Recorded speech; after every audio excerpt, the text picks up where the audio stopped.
Halo semuanya, apa kabar? Hari ini kita punya sebuah cerita yang kelihatannya simple, tapi wah, pelajarannya dalam banget. Ini tentang kompetisi, kemenangan, dan yang paling penting tentang harga diri kita. Kita semua suka menang kan? Siapa sih yang enggak? Tapi coba deh kita jujur sama diri sendiri. Pernah nggak kita berhenti sejenak buat mikir, apa sih harga yang sebenarnya kita bayar buat sebuah kemenangan? Yuk kita bedah sama-sama. Jawabannya, ternyata mungkin tersembunyi di dalam sebuah kisah sederhana. Kisah tentang seorang nelayan muda dan seorang nelayan tua. Dua karakter yang, beda banget. Oke, kita mulai dengan kenalan dulu sama tokoh utama kita. Dia ini tipe orang yang melihat hidup ini, ya sebagai ajang pertarungan. Namanya Kido.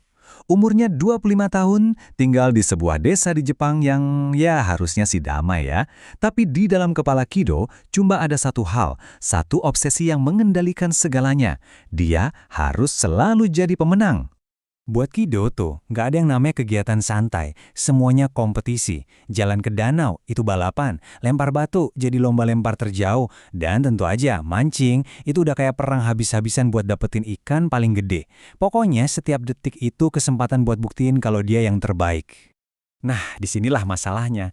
Kalau menang, ya dia senang, tapi cuma sebentar. Tapi kalau kalah, wah itu rasanya ancur banget. Setiap kekalahan, sekecil apapun, rasanya kayak pukulan telak ke harga dirinya. Kedamaiannya langsung hilang, dan dia jadi ngerasa kosong. Terus ada Tuan Gyu. Dia ini bisa dibilang kebalikannya Kido dalam segala hal. Kalau Kido ngelihat danau sebagai arena pertarungan, Tuan Gyu ngelihatnya sebagai tempat yang menenangkan. Nah, perbedaan drastis inilah yang nanti bakal jadi panggung buat pelajaran yang mengubah hidup Kido selamanya. Udah bisa ditebak kan? Dua dunia yang bertolak belakang ini pasti bakal berbenturan. Yuk kita lihat apa yang terjadi waktu Kido akhirnya mutusin buat nantang Tuan Gyu. Sesuai banget sama karakternya. Begitu Kido lihat Tuan Gyu, dia nggak lihat seorang kawan, tapi seorang lawan baru. Dia langsung aja nantang Tuan Gyu buat lomba sederhana. Siapa yang bisa dapat ikan paling besar sebelum tengah hari? Kido langsung mengerahkan seluruh tenaganya. Wah, ototnya tegang. Dia berjuang mati-matian sama pancingnya. Akhirnya, dengan teriakan kemenangan, dia berhasil mendaratkan ikan gede. Beratnya hampir 2 kilo. Dia ngelirik Tuan Gyu. Senyum sombongnya udah siap. Kemenangan udah di depan mata, pikirnya. Tapi, tiba-tiba, sesaat sebelum waktu habis, pancing Tuan Gyu melengkung. Tanpa drama, tanpa perjuangan yang heboh, bapak tua itu dengan tenang narik tangkapannya. Dan ikannya gede banget, lebih dari 3 kilo. Gitu aja, dunia Kido langsung runtuh. Dia kalah. Buat Kido, ini bukan cuma soal kalah mancing ikan. Kekalahan ini rasanya kayak serangan langsung ke inti harga dirinya. Malam itu, dia nggak bisa tidur. Cuma bisa muter-muter ulang kegagalannya di kepala. Harga dirinya hancur lebur, cuma karena satu kompetisi kecil. Terus apa yang dilakuin seorang kompetitor sejati kalau dia kalah? Tentu aja dia minta tanding ulang. Yuk kita lihat gimana usaha Kido buat balas dendam kali ini. Udah pasti, Kido nggak bisa terima kekalahan itu.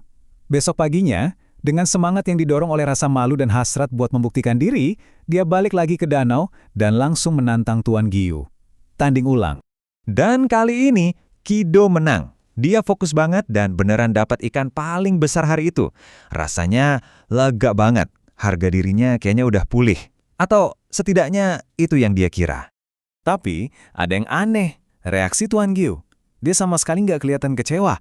Malah sebaliknya, dia senyum tulus dan ngucapin selamat ke Kido. Buat Kido, ini nggak masuk akal. Gimana bisa orang kalah tapi malah ikut senang? Nah, disinilah kita sampai ke jantung ceritanya. Sebuah obrolan sederhana yang ternyata mengubah segalanya buat Kido. Rasa penasarannya akhirnya mengalahkan gengsinya. Kido harus tahu. Dia samperin Tuan Gyu dan bertanya, kenapa Anda nggak kesal karena kalah? Dan jawaban Tuan Gyu inilah inti pelajaran kita hari ini. Dengan sangat tenang, dia bilang, bagaimana mungkin aku mempertaruhkan harga diriku pada perlombaan sekecil itu? Itu terlalu berharga untuk dipertaruhkan pada hal-hal yang tidak penting. Kata-kata itu, jelek, kena banget ke Kido. Rasanya kayak disambar petir. Dia baru sadar apa yang selama ini dia lakukan. Dia udah ngejadiin kedamaian batin dan harga dirinya sebagai taruhan di setiap permainan sepele. Coba kita pikir, seberapa sering sih kita ngelakuin hal yang sama? Jadi, gimana kesadaran baru ini mengubah si kompetitor abadi? Dan yang lebih penting, Apa yang bisa kita ambil dari sini? Perubahannya itu benar-benar dalam. Danaunya sih tetap sama, tapi cara Kido memandangnya itu udah jadi dunia yang baru. Yang tadinya arena pertarungan penuh kecemasan, sekarang jadi tempat yang damai dan bisa dinikmati. Dia akhirnya belajar untuk menikmati prosesnya, bukan cuma kemenangannya aja. Jadi, gimana caranya kita bisa menerapkan kebijaksanaan Tuan Gyu ini dalam hidup kita? Gampang, coba deh pakai panduan 3 langkah ini. Pertama, sadari permainannya. Ini tuh sebenarnya kompetisi tentang apa sih? Kedua, nilai taruhannya. Apa yang benar-benar kita pertaruhkan di sini? Apa ini sepenting itu? Dan ketiga, yang paling krusial, lindungi kedamaian kita. Tanya ke diri sendiri, apakah kemenangan ini sepadan dengan ketenangan batinku?